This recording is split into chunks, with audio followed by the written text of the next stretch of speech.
નારદજી કે તમારી અમુક વાતો તો મને સમજાય એવી જ ન. એ કે મેં તને એટલે જ કીધું નારદ રવા દે. પણ પ્રભુ પ્રેમની વાત તો તમારી સાંભળવામાં બહુ આનંદ આવે છે.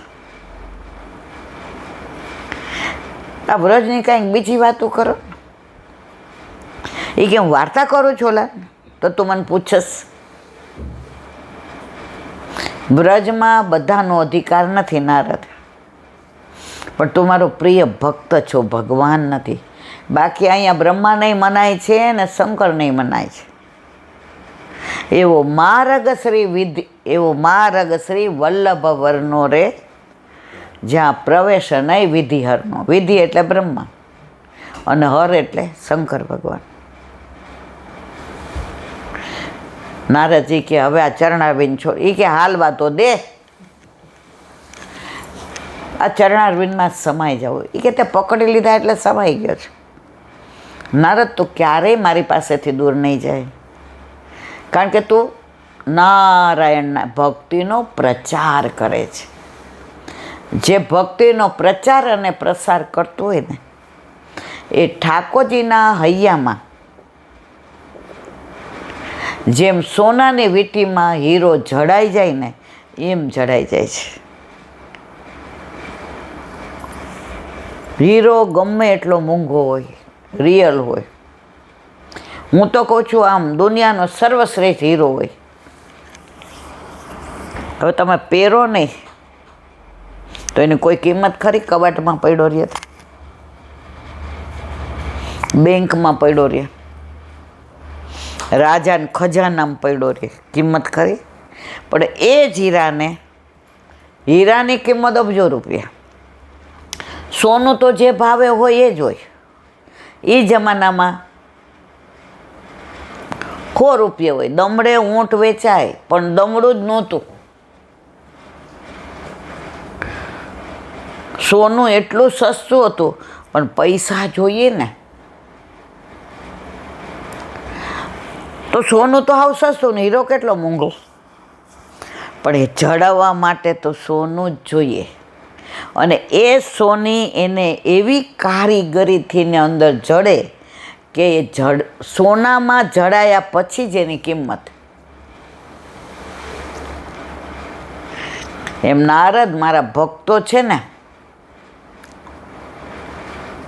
મને જડી દે છે, એટલે મને આનંદ આવે છે. ભક્તિનો પ્રચાર ભક્તો જ કરે, ભગવાન પોતે કરે. હું ભગવાન છું ના. છોકરીવાળા જોવા આવે તો છોકરો એમ કે કોલેજમાં મારી કેરિયર જોઈ જુઓ તમે, હું જોબ કરું છું એવું કે. જે વચેટિયા હોય અથવા તો મા બાપ હોય કે મારો દીકરો એ નોકરી કરે છે, એનું પેકેજ પૂછી જુઓ, એનું બિહેવિયર પૂછી જુઓ. તો ભક્તો ભગવાનના પ્રેમનો પ્રચાર કરે છે એટલે પ્રભુને વાલા છે. ભગવાન તો કેવો છે, હીરો. આપણે તો સોનું સાવ સસ્તા. પણ વારો વાલો કે એમાં જડાવ પછી જે આનંદ આવે છે. નારદજી અતિ પ્રસન્ન થયા. પ્રભુ આપની સાથે વિતાવેલી એક એક ક્ષણ એવી છે કે જેની કિંમત ન થઈ શકે. એમ આપણે પણ આપણા ઘરે આપણા માથે બિરાજતા આપણા ઠાકોરજી સાથે વિતાવેલી એક એક પળ એ જીવન છે. પછી ત્યાંથી બહાર આવ્યા અને પંચાત કરવા બેઠા એ સંસાર છે. મીઠું મીઠું બધાય બોલાવે તો સંસાર કંસાર લાગે. પછી કાંઈ એવી વાત હોય ત્યારે કે એમાં મમ્મી તને ખબર ન પડે. ઓલો કંસાર લાગતો હતો ને એ પછી અસાર લાગે.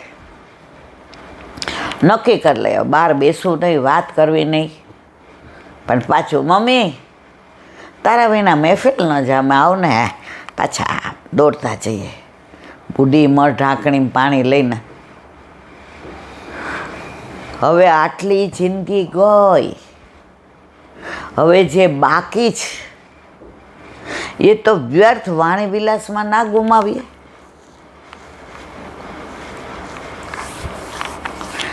કામ હોય ત્યારે બધા આપણને બોલાવે અને પછી હડકાવે એટલે આપણે હું કહી સંસાર અસાર, અને કામ હોય ને મીઠું મીઠું બોલાવે સંસાર કંસાર. ઓલા લગ્નમાં પેલો એવો રિવાજ હતો, હવે છે કે નહીં મને ખબર નહીં, વડઘોડિયા પૈણી ઉઠે ને એટલે કંસાર જમાડે. જમો જમો રે જમાય, કંસાર કેવો મીઠો લાગે. જમો જમો રે જમાય, કંસાર કેવો મીઠો લાગે. બેની મારી રૂપની રાણી, તમે સાકર થકી આણી, એવી મીઠી જ મારી બેન. પછી જે 2-4 વર્ષ જાય એમ આપણી જિંદગીના હવે કેટલા વર્ષ બાકી છે. આપણી તો ઉંમર થઈ છે, પણ નાનાને ખબર છે કે એક પળ આજે કાલે પરમ દિવસે પ્લેન ક્રશ થયું, ટેક ઓફ થયું, કોઈને ખબર હતી કે 1 સેકન્ડ પછી નહીં હોય, બધા ભડથા થઈ જશે. વિધિના સેકન્ડ બધું થઈ ગયું.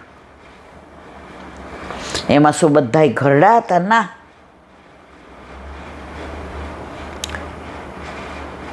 જ્યોતિષે બધાને કીધું તો વયા જશો? ના. આ પ્રભુની લીલા છે. ક્યારે તમારી જીવન લીલા સંકેલાઈ જાય ને એ પ્રભુએ પોતાના હાથમાં રાખ્યો છે. બોલો, એક શિષ્ય હતો ને, એ ગુરુ પાસે બેઠો હતો. એ કે એક વાક્યમાં હવે દઈ દો ઉપદેશ, કાલથી નથી આવવાનું, બહુ દૂર પડે છે. હવે બધું સમજી ગયો, તારી મારી કરવી નહીં, અહંકાર રાખવો નહીં, મમતા રાખવી નહીં. આ વાતો તમારી બધી સાંભળવા માટે સારી છે, પણ સંસારમાં રહેવા માટે ખોટી છે. ગુરુ કે વાહ,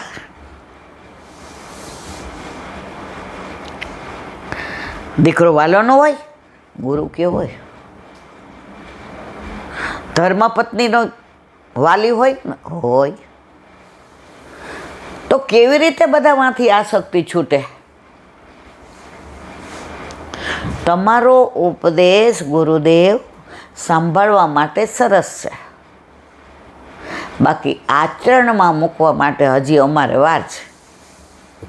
હજી મને 20-22 વર્ષ થયા છે, હજી સંસાર જોયો નથી, સમજ્યો નથી, માણ્યો નથી, ભોગવ્યો નથી. ત્યાં તમે મને ઘણા ઘણા બધા ઉપદેશ આપી દીધા. આમાંથી હું એકે માનવાનું નથી. દીકરો મારો કેવો છે? આમ દેવના ચક્કર જેવો. મારા પત્ની તો જેવું મારા મોઢામાંથી ને વાક્ય નીકળે,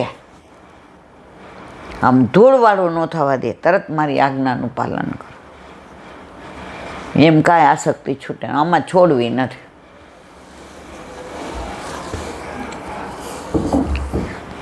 એક વાક્ય એમ કહી દો એટલે જાઓ. એ ખરાબ ન લગાડતો. મારું જ્યોતિષ એમ કહે છે કે આજથી 7મા દિવસે તારું મૃત્યુ છે. એ કે હે? ધ્રુજવા માંડ્યો, બોલતો બંધ થઈ ગયો. ગુરુદેવ ફરીવાર જુઓ ને, કે મને તારી ચિંતા થતી હતી એટલે આજ તો હું ચૂપ હતો. 7મા દિવસે આટલા વાગે સંધ્યા ટાઈમે યમરાજા લેવા આવશે. કાળા કપડાં પહેર્યા હશે, ચારે બાજુ કાળું અંધકાર હશે, તને ડર લાગતો હશે, તારી નાડો તૂટતી હશે, તારા બોલવાનું ત્રેવડ નહીં હોય, સામે તારો દીકરો હશે, તારા પત્ની હશે, ધર્મપત્ની જે તને બહુ વાલા છે, તારા મા બાપ આવશે, તારી બેન હશે, તારે જવું પડશે. એ કે આમાં કાંઈ થઈ શકે? કાંઈ ન થાય. ભગવાને આ સરપ્રાઈઝ પોતાની પાસે રાખ્યું છે. આપણે આવીએ ને ત્યારે જન્મના દાખલામાં ટાઈમ હોય. મરણનો દાખલો કોઈ કઢાવે છે કે હવે એડવાન્સમાં કઢાવી જાઓ પાછળવાળાને માથા કઢાવે જ કોઈ?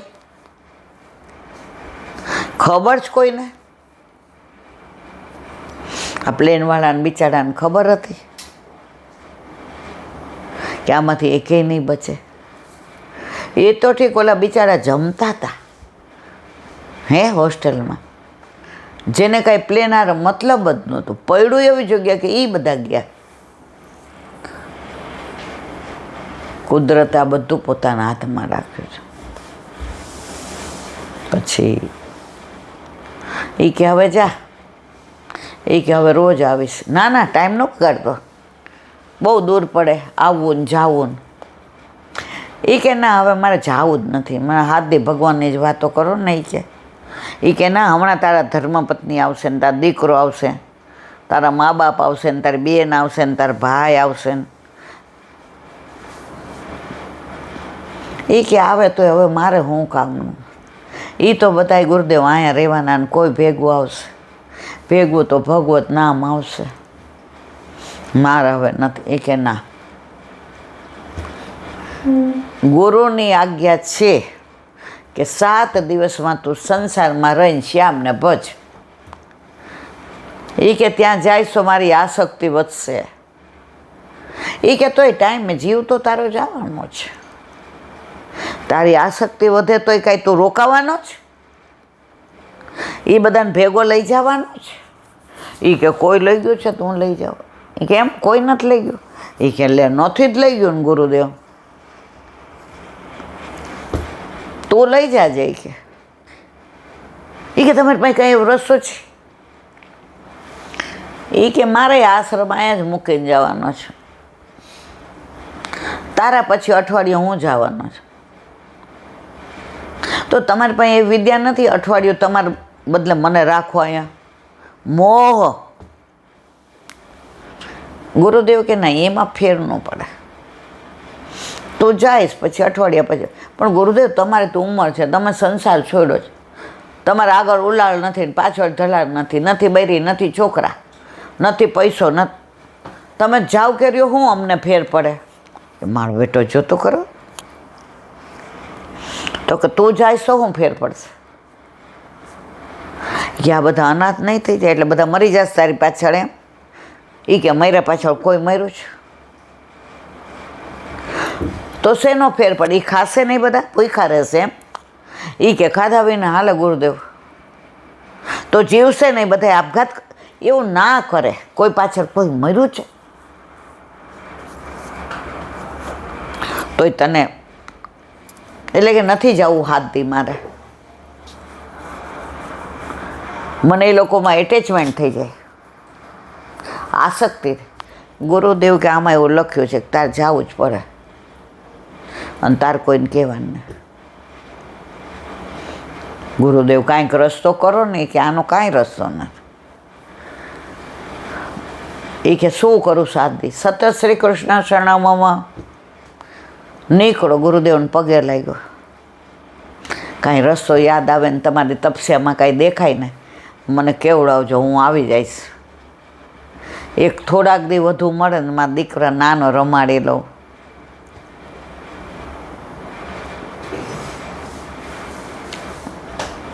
આમાં કાંઈ ફેરફાર ન થાય, તારે જે લખ્યું છે કહી દીધું. ઘરે ગયો તો રસ્તામાં શ્રી કૃષ્ણ શરણમાં, શ્રી કૃષ્ણ શરણ. ઘરે ગયો એટલે માં કે ક્યારની રાહ જોતી હતી, હાલ ને ભાઈ જમવા.